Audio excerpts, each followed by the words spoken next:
Sheikh, here in Bangladesh, some of the Muslims are so much fascinated with the arrival of Imam Mahdi, Dajjal, the battle at the end. They feel the end of time may be Arrival of waiting. what? Arrival of Imam Mahdi. When is he coming?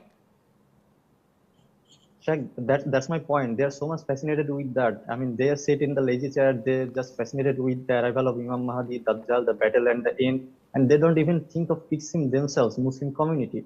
That they do dawah in an offensive way on social media, believing they are superior to kafir in terms of getting Jannah at some point for being Muslim.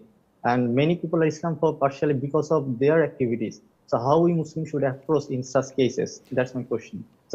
وجزاكم. Akhi, these people are delusional.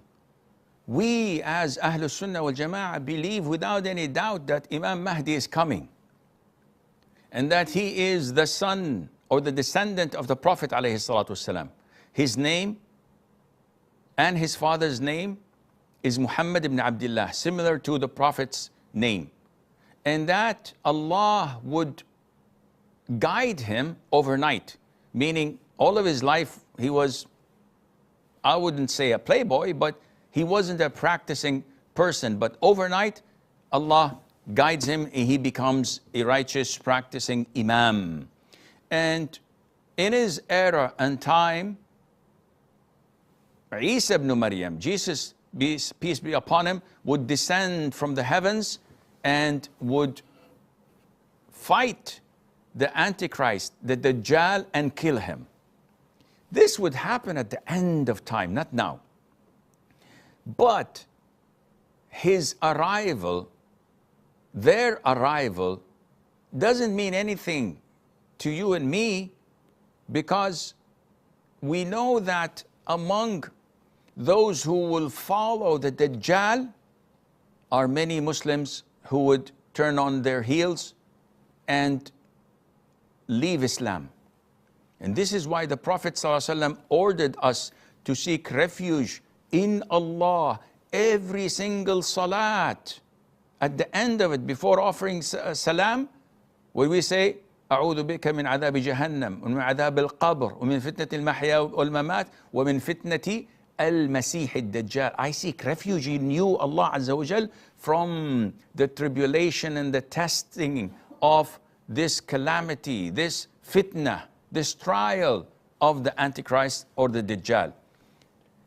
The Prophet told us that those with weak iman would come to see him and they would turn back on their heels and follow him. And this is why the Prophet says, whenever you hear of the Dajjal, do not confront him and run. Because one of you goes to listen to him thinking that he's a believer, and after listening to him, he flips and becomes a kafir. Therefore, don't care when Al-Mahdi is coming, because if he comes in the state that you and I are in today, most likely we would not follow him. Our iman is weak. We're not committed to Islam. We can't even pray Fajr on time in the masjid. We can't even say the truth without lying or cheating or consuming people's wealth unlawfully. We abuse our wives, and we're not fair with our children, and we're not good with our neighbors, and we do not connect our next of kin. What kind of a Muslim are you talking about? So be careful of these people and don't spend time debating or arguing with them.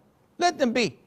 Focus on yourself, on fixing yourself, your family, your relatives, your neighbors, your colleagues, those around you, and build a strong foundation and cement iman in their hearts, because if you do so, then inshallah, when Imam Mahdi comes, you will be one of his supporters, if not one of his commanders, with the grace of Allah Azza wa Jal.